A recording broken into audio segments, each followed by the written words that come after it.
আসসালামু আলাইকুম, সবাই কেমন আছেন? আপনাদের সাথে আছি আমি মা ঘরোয়া ব্লগ।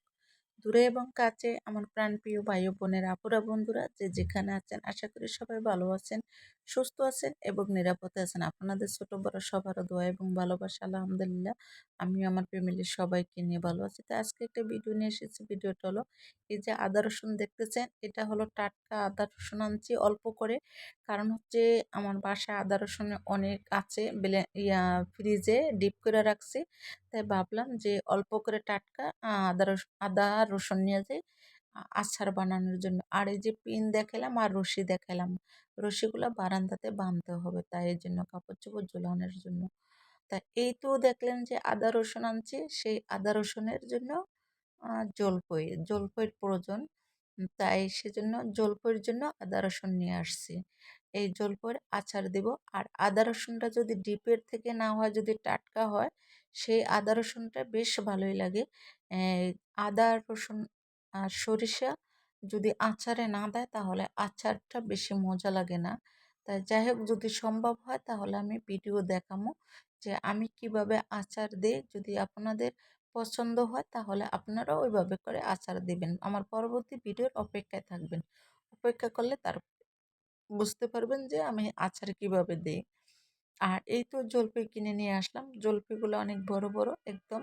আর এখনকার জলপাইগুলো ভাত্তি, এই জলপাই দিয়ে আচার দিলে যে অনেক দিন যাবত থাকে আচার, আচার ফাঁকন্দা পড়ে না।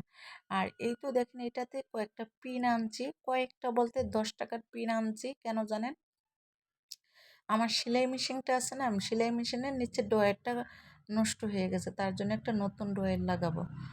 তাই। আর এই তো দেখেন নিয়ে আসছি চিপস, আর চিপস নিয়ে আসছি কয়েক পদের। কারণ হচ্ছে আমি এক আত্মীয়র বাসায় যাব, ওই বাসাতে বাচ্চা পোলাপান আছে, তো তার জন্য ভাবলাম যে কয়েকটা চিপস নিয়ে যাই আর একটু মিষ্টি নিয়ে যাই।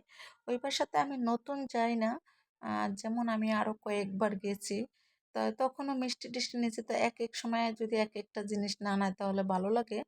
আর যেহেতু মিষ্টিটা আমি এখান থেকে নিয়ে, ঢাকার থেকে নিয়ে যাব, ওইখানে কোথায় মিষ্টি বিক্রি করে, মানে একটু যাই হোক, আমার এই মিষ্টিটা বেশ পছন্দ।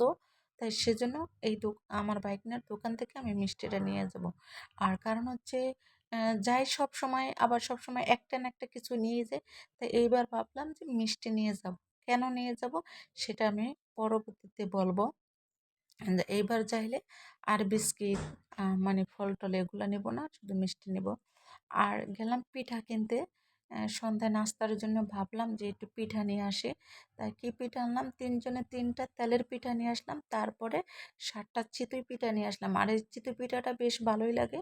আর মনে হইতেছে এই চিতই পিঠা যদি দুধে ভিজায় তাহলে বেশ ভালোই লাগবে। তাই অন্য একদিন আয়না তারপর দুধে ভিজাবো চিতই পিঠাটা। আর তেলের পিঠাটা আমি পছন্দ করে আনছি। তেলের পিঠাটা আসলে বেশি পছন্দ না, কেন তেলের পিঠাটায় কালিজিরা দিচ্ছে, কালিজিরা আমার ভালো লাগলো না। তাই আরো মজা হলো না। আর এই তো কিছু ভর্তা আনলাম। যে ভর্তাগুলা আসলে একত্রে আনছিলাম, যেহেতু মানে অনেক ভিড়, অনেক ভিড়। তাই সেজন্য তাড়াহুড়ার জন্য একত্র করে আনছি। আমার মেয়ে আবার পছন্দ করলো না।